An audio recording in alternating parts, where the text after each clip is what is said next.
మానవ అక్రమ రవాణాకు వ్యతిరేకంగా విజయవాడ మ్యారేజ్ స్టెల్లా కళాశాల విమెన్ ఎంపవర్మెంట్ సేల్ ఆధ్వర్యంలో అవగాహన కార్యక్రమాన్ని నిర్వహించారు. ఈ కార్యక్రమంలో ఎన్టీఆర్ జిల్లా కలెక్టర్ జి సృజన ముఖ్య అతిథిగా విచ్చేశారు. మానవ అక్రమ రవాణాను అరికట్టడంతో యువత విద్యార్థులను భాగస్వాములవుతుంటారని ప్రతిజ్ఞ చేశారు.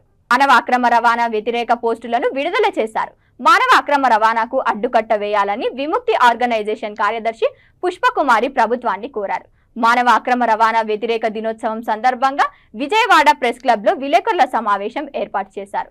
ఈ సందర్భంగా ఆమె మాట్లాడుతూ బాధిత మహిళ రెస్క్యూ అయిన తర్వాత సచివాలయంలో అప్పజెప్పాలని, కానీ అలా జరగడం లేదన్నారు.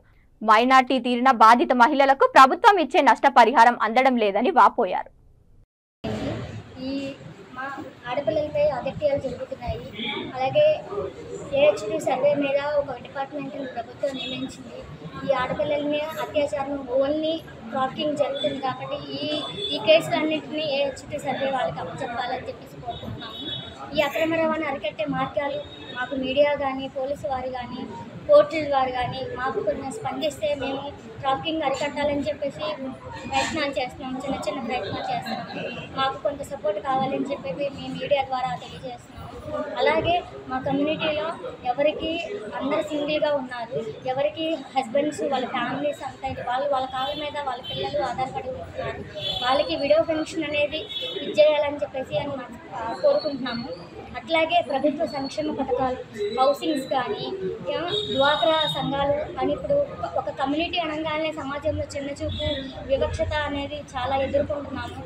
బ్యాంకులు వాళ్ళు కానీ చిన్న చిన్న రుణాలు ఎట్లాగో ప్రభుత్వం ఇస్తుంది, ఆ సదుపాయాలు కూడా అందుకోలేని నిస్సహాయ స్థితిలో ఉన్నారు చాలామంది. అటువంటి వాళ్ళకైనా సరే ఈ పునరావాస కేంద్రం ఒక పథకంగా, పునరావాస కేంద్రం అంటే ఓన్లీ ఒక రిస్క్ అవ్వగానే వెళ్ళి హోమ్లో పడేయటం అనేది కాదు. హోమ్లో సరైన కౌన్సిలింగ్ ఇవ్వాలి. ఆ సదుపాయాలు ఉండవు ఒకటి. ఆ తర్వాత ఆ రిస్క్ అయిన అమ్మాయి ఏ ఏరియాలో అయితే ఉంటుందో ఆ సచివాలయం, ఆ విఆర్ఓ కానీ, కార్పొరేటర్ కానీ ఆమెకు అన్ని సదుపాయాలు ఉన్నాయా లేదా అని చెప్పేసి ఒక గైడెన్స్గా తీసుకోవాలని చెప్పేసి అనుకుంటున్నాము. ఈ ఎఫ్ఐఆర్లు, ఐటీపీ కేసు లిస్టులే కానీ ఈ పిల్లలు తప్పిపోతున్నారు చాలామంది. ఈ కేసులు అయితే వస్తున్నాయి కానీ ఎక్కడ అనేది నమోదు అవ్వట్లేదు. ఏ ఎఫ్ఐఆర్లో ఎక్కడ నమోదైనట్టు ఎక్కడ ఆనవాళ్ళు అయితే కనిపించట్లేదు. ఎక్కడికెక్కడికి క్లోజ్ చేయడం వలన ఇంకా అక్రమ రవాణా ఇంకా బేభత్సం అయిపోతుంది సమాజంలో. ఎప్పుడైతే ఏహెచ్పి సర్వే బాగా తీసుకుని వర్క్ ఎప్పుడైతే స్టార్ట్ చేస్తుందో ఈ చిన్నపిల్లల నుంచి పెద్దవాళ్ళు దాకా అక్రమ రవాణా సుప్రీంకోర్టు ఇచ్చింది. హ్యూమన్ ట్రాఫికింగ్ ఇది అవ్వచ్చు, కానీ వ్యభిచారం అనేది ఒక ఇది కాదని చెప్పేసి సుప్రీంకోర్టు ఇచ్చింది. కానీ అలా కాకుండా వదిలేకుండా మాకు ఒక ప్రభుత్వం ఒక అండగా ఉండి చిన్న చిన్న సదుపాయాలు, పిల్లల మీద జరుగుతున్న అగత్యాలను ఎమ్మటే ఆ బాధ అతని వ్యక్తికి కూడా తెలియాలి. శిక్ష వేస్తున్నారు, జైల్లో వేసేస్తున్నారు, సంవత్సరాలు జైల్లో వేసేస్తున్నారు. ఏం ప్రయోజనం? 3 పూటలు తింటున్నారు, చక్కగా మేపుతున్నారు, డబ్బులు కట్టి బయటకు వస్తున్నారు. అలాంటి వాళ్ళకి అలా చేయకూడదు.